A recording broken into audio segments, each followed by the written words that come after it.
Hello, welcome to this presentation about occupational therapy for caregivers by Kayla Donovan and Orly Maya. We are Rush OTD students currently working in foster care and want to give you some great information about occupational therapy. I will cover sensory regulation, behavior, and communication strategies and information in this presentation. So first, we will talk about sensory regulation. These are our 7 senses. There are 5 common senses that you're probably most familiar with. These are touch, taste, smell, hearing, and vision. And there are a couple more that you may not be as familiar with, which are vestibular input, which is kind of like the sensation of change in your body position. Think things like spinning, twisting, going upside down. And then there's also proprioception, which is body position and action of the body parts. So if you're jumping, you might feel the proprioception input in your joints, or like weight-bearing activities, heavy lifting, deep pressure, running, activities like that.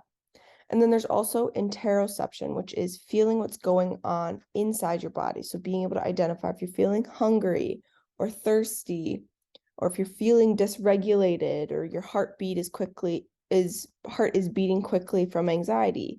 Those are all things that are considered interoception. So it's important to know that everybody experiences, interprets, and responds to sensory input differently. People can be over-responsive or under-responsive to all of these sensory inputs. One way I like to explain sensory processing is needing to turn down the volume of the music in your car when you're in traffic or the weather is getting bad. It's not that your vision changes, but you're able to process the visual information easier and focus on the road better when there's less auditory input going on. So another way to think about this is some people prefer listening to music while they're working or doing homework, and some people need silence. So that would be like if you are over responsive or under responsive to auditory input. Maybe you like having extra music, or maybe you need it completely silent. Same goes for when you're trying to sleep at night. Many children and adults have aversions to certain types of fabrics, or especially to like tags that are touching your skin. This would be tactile sensory input. You may be over-responsive to the clothes, fabrics, or tags touching your skin. With taste, one of the many potential reasons for a child to be a picky eater could be sensory aversions to certain textures or tastes of foods. This would be considered an overstimulation response to sensory input. Proprioception, an example of proprioception input would be one person might like clicking their pen or bouncing their knee while they focus on a written task, whereas the neighbor next to them might prefer quiet and no visual distractions. Neither is bad or wrong. It's just people are different, and these differences can really empower us to understand what our sensory preferences are and tailor our daily tasks to those things. Another proprioceptive thing would be like chewing gum or blowing bubbles. This is like heavy work of the mouth, using all of the mouth muscles. So maybe that's something that helps you focus. And then heavy lifting items or things like that. Things like deep pressure, heavy lifting, chewing gum also may help with regulating. For vestibular input, some people really enjoy roller coasters or having fun with all the twists and turns, whereas other people become sick and don't like it at all.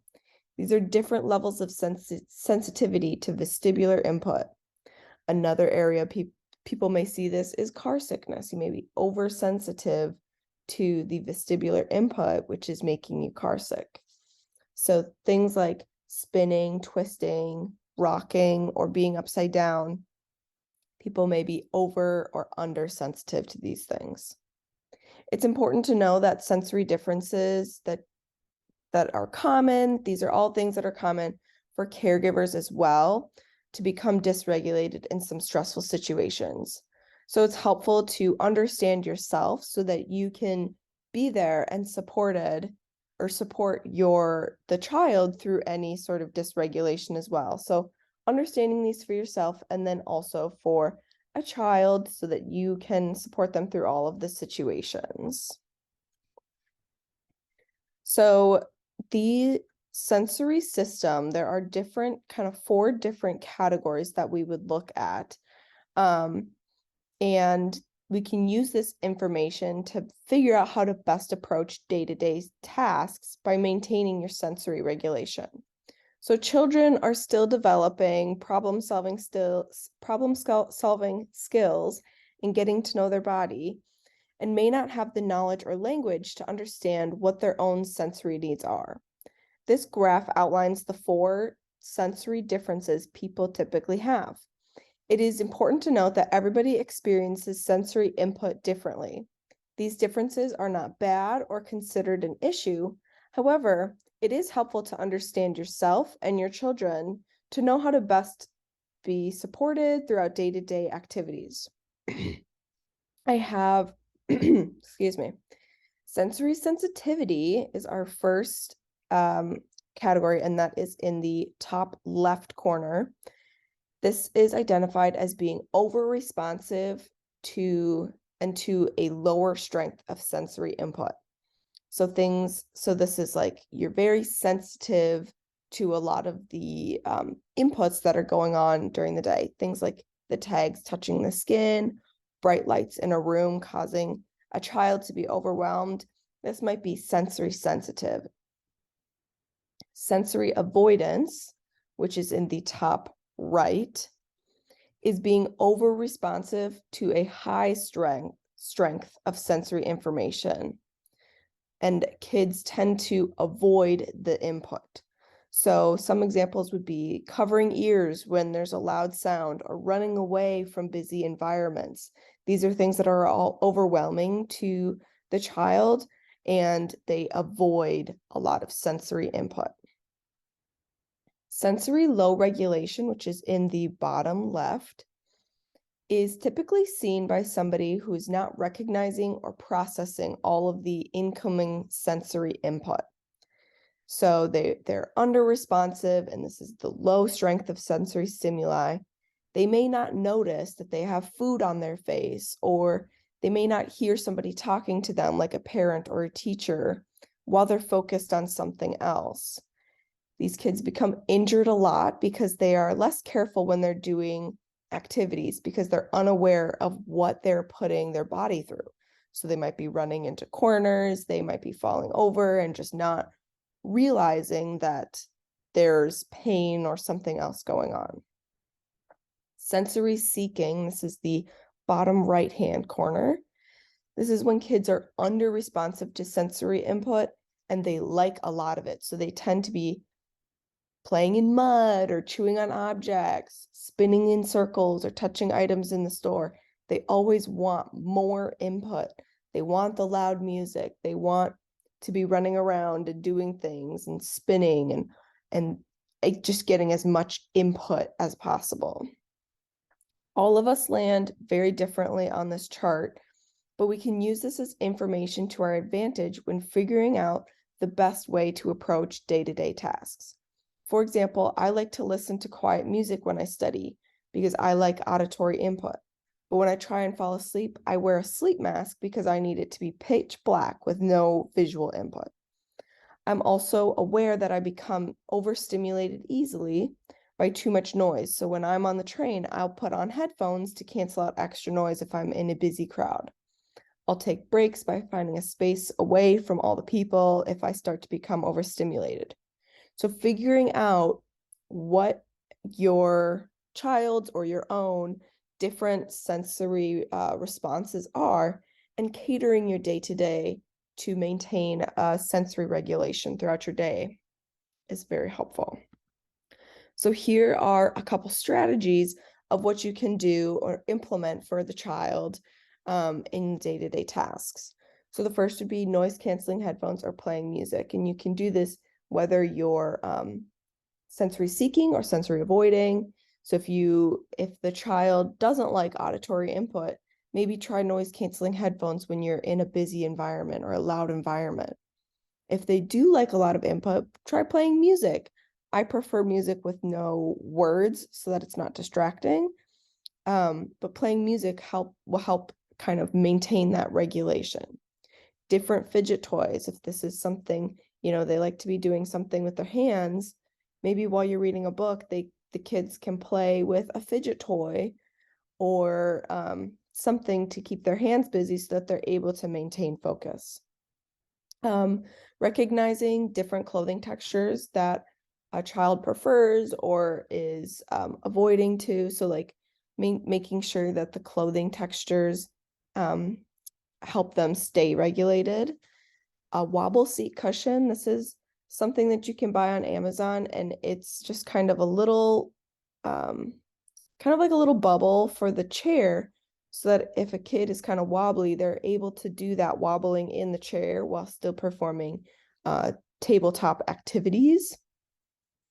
Allowing movement breaks. So if a child gets always, so worked up and needs to move around a lot, making those structured movement breaks in the day so that they can go out, move their bodies, get the input that they need, and then come back and have more like focused time. A weighted lap pad or a weighted blanket. They also have weighted vests. This would be that deep pressure proprioceptive input. I also have made weighted snakes, which is like using a long sock and putting rice in there, and then they can hang that around their neck or put it on their lap, and that gives deep pressure while they're performing any sort of activity where they need to be focused. Squeezing a stress ball. This is more of that heavy work for the hands, using all of those big muscles. Trying different yoga poses or body awareness poses, movement throughout the day.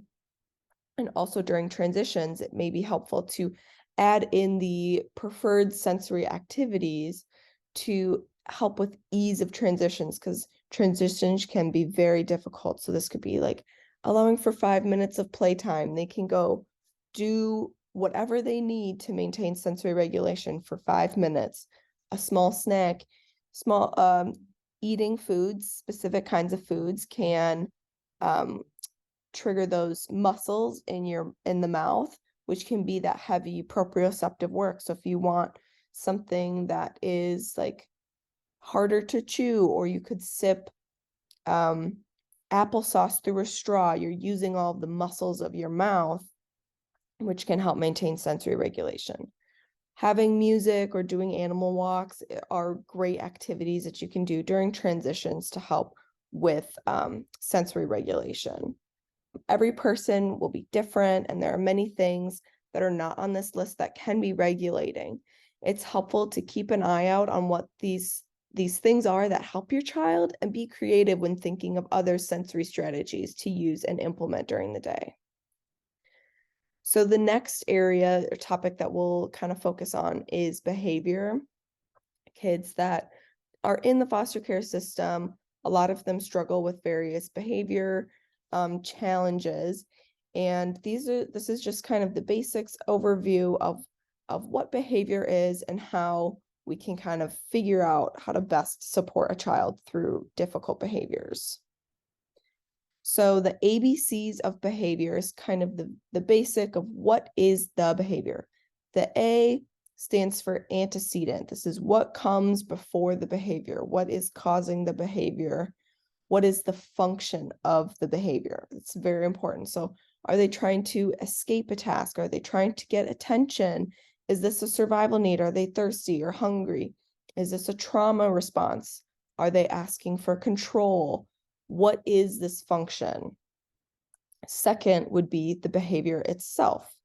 So the action, whatever's going on, the behavior itself kind of meets the function or the antecedent of this behavior. And then the consequence is what happens right after the behavior. So this could be getting the attention from a caregiver in response to the behavior, or the removal of activities or demands. If they run away, they're no longer required to be in that situation.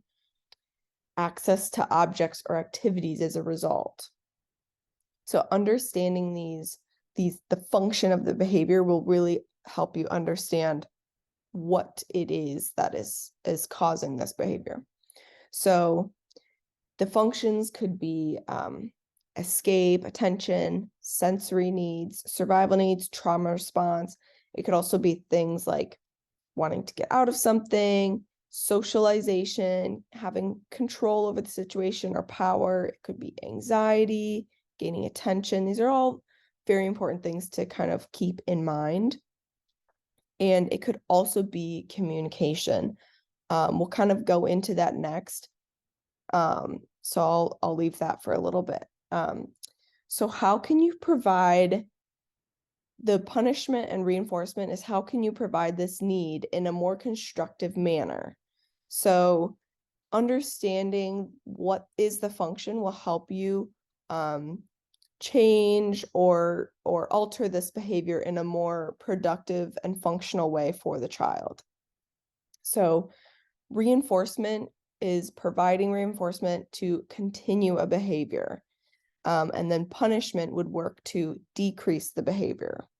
So for example, if you take the antecedent or the function of power and control, are you able to provide options for the child that they could choose from, which would give them the power and control of the situation without needing some sort of maybe more destructive behavior? So an example of this could be working together to create a bedtime routine so that they feel in control of what the routine is without having extraneous behaviors. And punishment, you don't always have to think of this as something scary or negative. It could just be simple things like removing technology time, or a punishment that we might receive in our day-to-day lives is receiving a parking ticket for parking in the wrong zone. It could also be things like having additional chores. If you make a mess of all of the toy areas without cleaning, now you have to clean it all up. So punishments don't have to be big, scary things. It's just like a way to work on decreasing the behavior.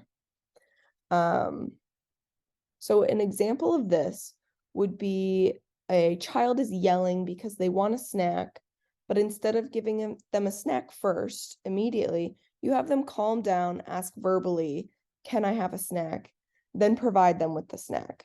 The punishment is just waiting and calming down and verbally asking for a snack. Then you reinforce the new behavior, which is asking for a snack, by providing them for what they need. So understanding what the function is and trying to put that in the most effective way. Some examples of reinforcement can be removing restrictions to reward positive behavior. It can also be verbal praise. And then you can do tangible objects like a snack or a toy, something like that, or break time. These are all examples of reinforcement. The extinction burst is something to be aware of. This is the final effort of when you're removing a behavior. So as a behavior is decreasing, a child may give the final last effort. So for example, if they cry when they're asking for a snack, and you've been working on having them verbally ask, but there may be a time where they cry extra hard. This is the last ditch effort. They know that when they cry, they get a snack. Extinction starts, and then they start crying really loudly. And a lot of parents will be like, "Oh my goodness, this is the loudest they've ever cried. Something's wrong. I should just give them the snack." But be aware that this could be the extinction burst. This is the last ditch effort of this behavior and unlearning this behavior. So don't always be afraid of the extinction burst. Be aware that this exists so that while different behaviors are coming up, you can be aware, is this an extinction burst or not? Lastly, there are also some behaviors that are unsafe for kids. Some, things like self-injurious behaviors like hitting themselves or spinning too much, dangerous acts like jumping off high surfaces, running really fast. If you notice these behaviors, they could be fulfilling a sensory need and not necessarily a quote unquote bad behavior. In this situation, you'd want to understand that the behavior is a sensory function. And then still trying to find a safe way to fulfill these needs. So here are a few strategies that you can use to implement in your daily routines and help maximize sensory regulation as well. For example, before bed, maybe taking 15 minutes to do something regulating for the child so that they are regulated when they start beginning the tasks. Every person will be different, and there are many things that are not on this list that can be regulating. It's helpful to keep an eye out for what your child is benefiting from and be creative when thinking of sensory strategies. So the first one would be figuring out appropriate reinforcers and punishments unique to each child. So having 5 minutes of time on a trampoline, maybe reinforcing for one child, but doesn't really do much for the next. That's not something that's very interesting to them. So finding out what's appropriate and can be beneficial for each child. Whenever there is a behavior that you would like to reward or continue, provide reinforcement. It doesn't have to always be just at the time where they are learning a new behavior. It can be once it's established, you can still work to reinforce and continue that behavior. Providing choices that they can pick from, like I said, this helps give them control of what they're doing in their day and can help with maintaining proper behaviors throughout the day. Giving 5-minute warnings before transitions. Again, another control aspect. They understand what's going on. They're more prepared for when the transition comes. Gradual extinction is the slow decrease of a behavior. So this is mostly used with sleep, kids at sleep when they would cry a lot. So if you leave when the child starts crying a lot and you come back, that's reinforcing this behavior of crying. But you don't always just want to leave the child to cry forever and ever. So you can use a gradual extinction. So start, holding the child, and then maybe the next day you have them sleeping in their crib, but you're still in the room, holding their hand or, cuddling with them. And then the next night you back up a little bit or decrease the amount of time that you have physical contact with the child, and slowly just kind of stepping further away until you're sitting at the rocking chair while the child's in bed. And then you're standing close to the door while the child's in bed. And then you're standing right outside. And this is like a gradual extinction so that the child is able to develop the self-regulation skills and self-coping skills without having extreme distress. Creating predictable routines is another very helpful way of managing behaviors so that the child knows and understands what's coming next and what's going on and feels a little bit more in control of the situation. They are aware of the predictable routine and this maintaining the same routine throughout. The token board reward system, I have an example coming up soon, but this is kind of having a reward coming after a few times of completing this positive behavior. So it could be brushing your teeth before bed. After 5 nights in a row, you get to have, 10 extra minutes of technology time or whatever you guys decide the reward together is. But there's like a visual board that you can use so that the child can see what they're working for. And then the last thing is modeling desired behaviors. So kids are so receptive to what the adults in their life are doing. So if you want the child to perform a behavior a certain way, communicate a certain way, Doing it yourself and modeling that behavior, showing them what you would like to see from them, or showing them the most functional way or most effective way to do these tasks, will help them learn from you. So if you're practicing different regulating strategies, taking deep breaths, have them watch you do that.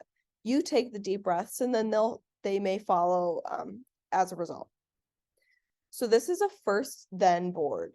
This is used to kind of help the child understand the transition. So first you're going to go to school, then you'll go to soccer practice afterwards, or first you'll eat dinner, then you'll clean up dinner.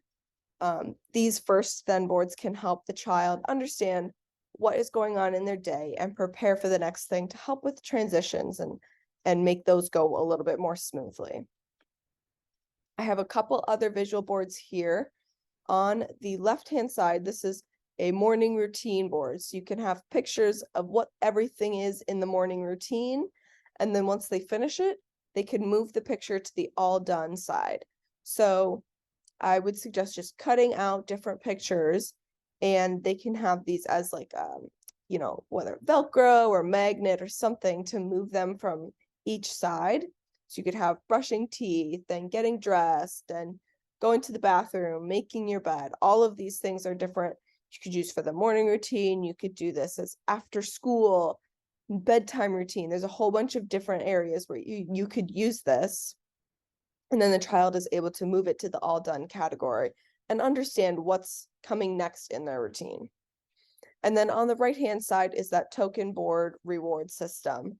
So if it is brushing teeth before bed, there are 5 different bears that you get cut out, place them on for each night that the child brushes their teeth. And then there's a picture that you could place on what they're working towards. So if that's a certain toy or a snack or whatever you guys decide is the reward, they can visually see how close they are to achieving that reward. And the third area is communication. Many challenging behaviors are due to difficulties with communicating various wants and needs. It can be helpful to try to introduce asking for help or requesting things that they need instead of responding to just the behaviors alone. So for example, when I work with kids, I can tell that they need help with a task, whether they become frustrated, walk away, just hand me the item that they need help with.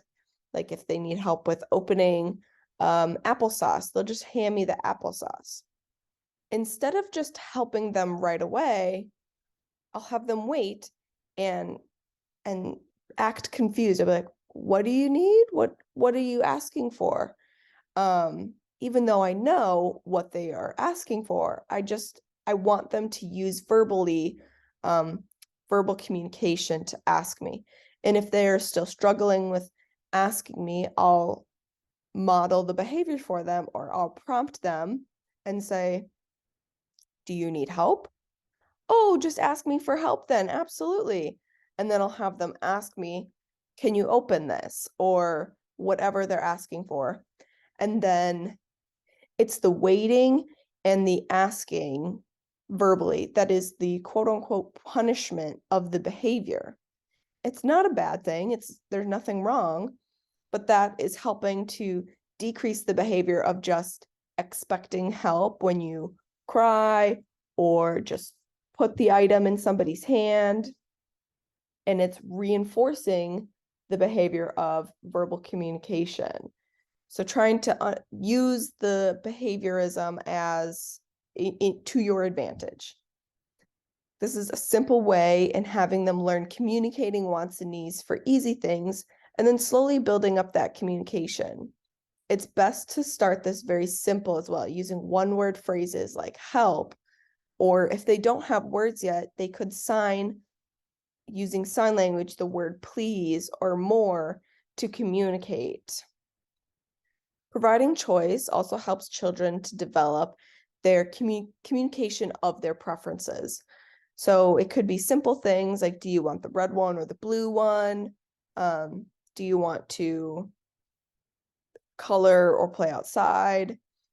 It's important for a child to learn and develop their preferences and be able to communicate those as well. By doing active listening, people feel that their communication is being heard and taken seriously, which can go a long way, using verbal and nonverbal cues to demonstrate active listening. So things like making eye contact, completing summary statements. This is wrapping up and saying, "Oh, so this is what I'm understanding from you."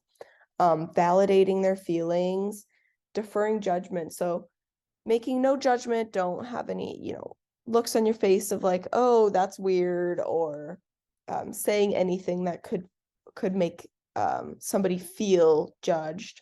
And then also, lastly, managing your own emotions first. So if a child is sharing something with you that may be difficult, it's important to manage your own feelings so that those aren't projected then onto the child.